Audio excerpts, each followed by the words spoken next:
Can you believe it? We're doing another colouring video. That never happens around here. We're back with another colouring book. This time we're doing the Comfy Corners Coco Wyo book. I don't know what page we're going to do, but we're just going to go with the flow and colour in another page. Let's do it!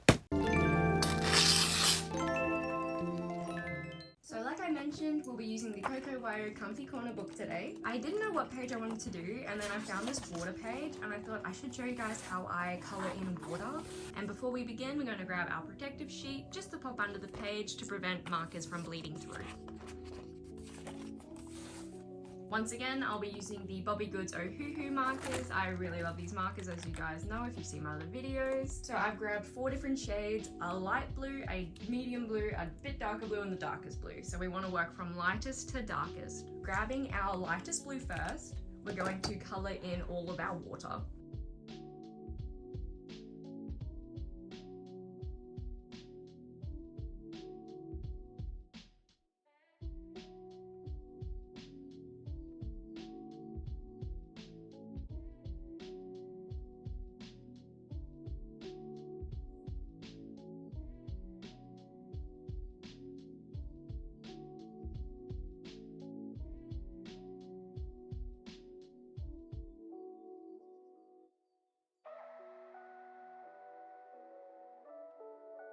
Before we go in with our second darkest shade, we are going to grab our sunlight and we're going to remember where our sun is pointing. Depending on where the sun is pointing will depend on where our shadows will be. And for this page, I've decided to pop it in that top left corner. So going in with our second darkest, and we're just going to place the shadows where the sun wouldn't be hitting. So the sun would be hitting this floaty, so the shadow will go on the opposite side.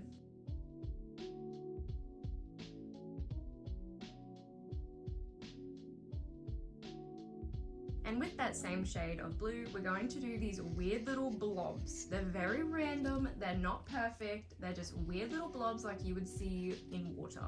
I'm going to pop this little water reference here. You can see the weird little blobby shapes, they're not perfect, they're just really circular and round. You don't want any corners in these shapes, and you just sort of want them near each other.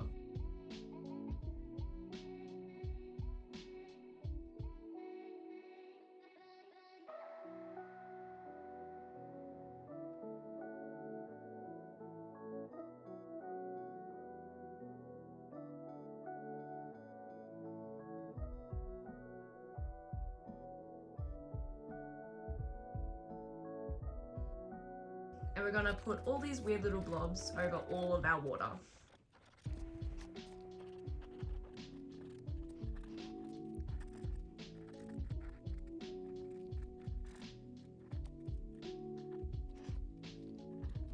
And once we've done all of our water, we're going to go in with our darkest shade of blue, and we're going to put weird little blob shapes inside the weird little blob shapes.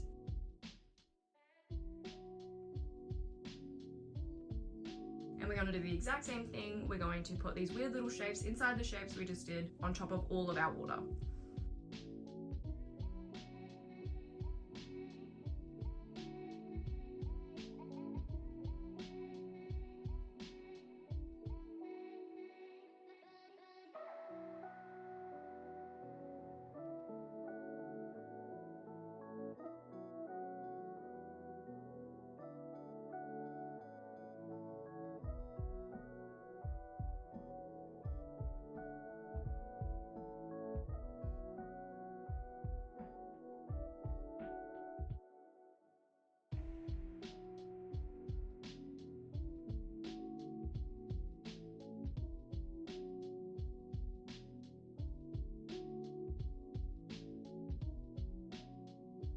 And now we're going to do this water stream. We're going to grab our 4 blues, and we're going to once again start from lightest to darkest, and we're going to start with our lightest, place that down, and then our second, our third, vice versa.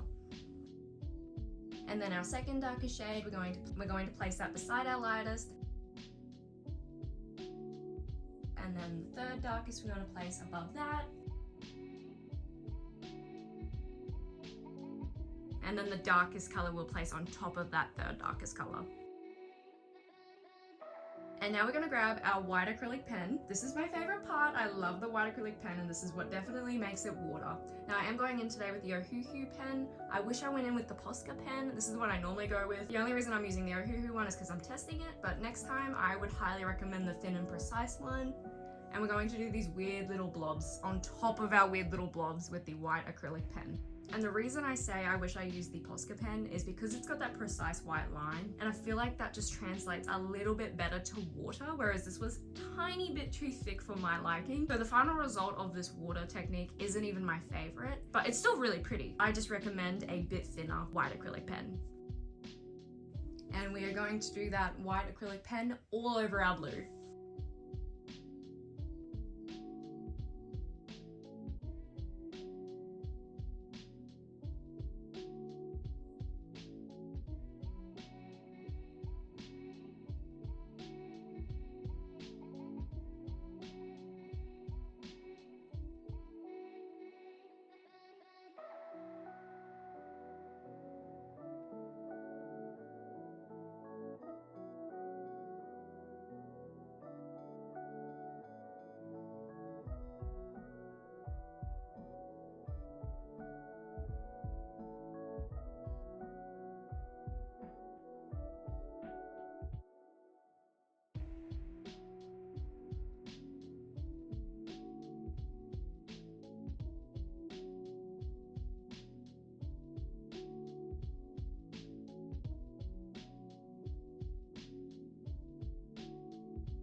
And just to make it even prettier, we're gonna do some little dots everywhere.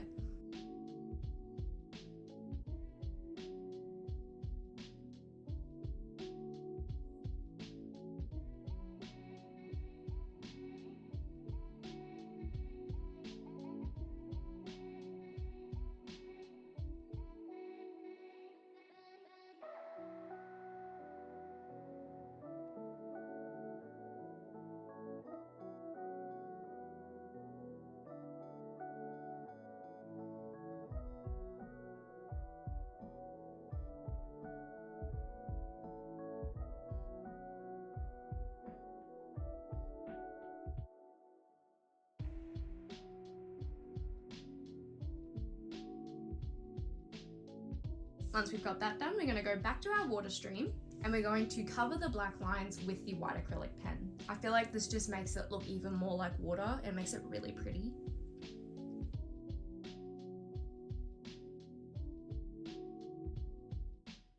And where that water is splashing at the bottom, I'm going to do a bunch of white little dots everywhere to make it look like it's water splashing up.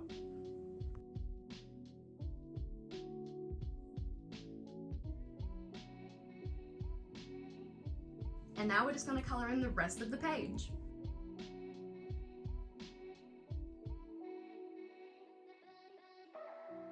Now you know I'm a girl who loves her cohesive colour palette, so whatever green I'm using, I'm going to pop it in other areas of the colouring page. So not only on the frog, I'm also going to pop it on the leaf and the trees.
This is a little bonus tip that I love. With the same shade of green we use for the frog, we're going to place that on the furthest right side like a shadow.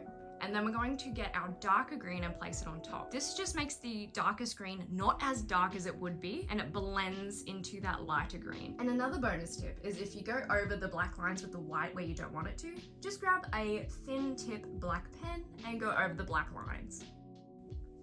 And for the trees, I am doing the stippling motion just to make it look like leaves. And I'm using 2 different darker shades of green on top of the light green to do this.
And now it's time for even more shading. So remembering where we've placed that sun, we're going to add even more depth to the opposite side of where the sun would be hitting to create shadows. And the way we do this is with our gray shades.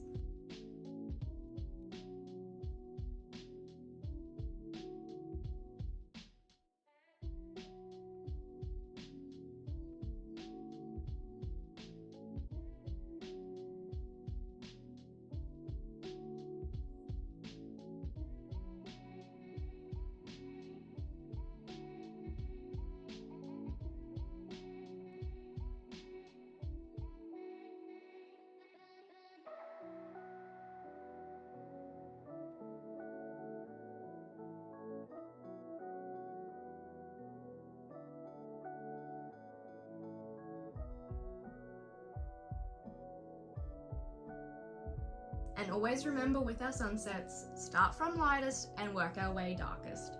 We can always blend with the lighter color on top of the darker color.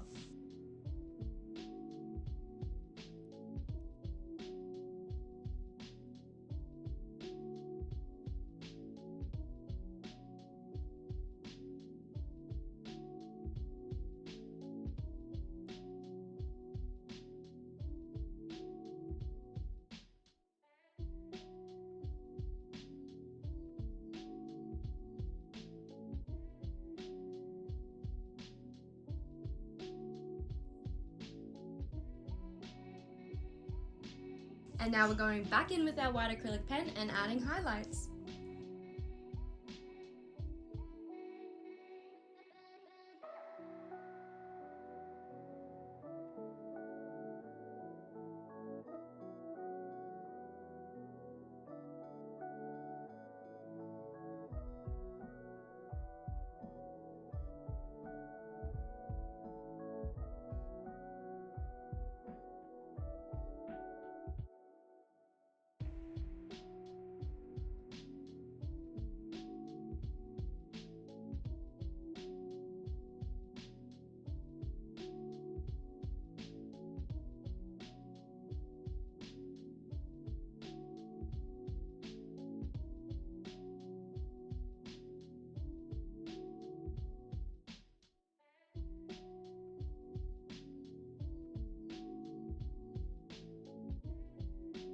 And that's our page done.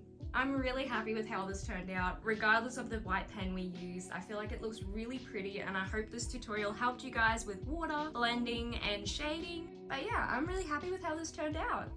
Don't forget to like, subscribe, and I'll see you guys next time. See ya!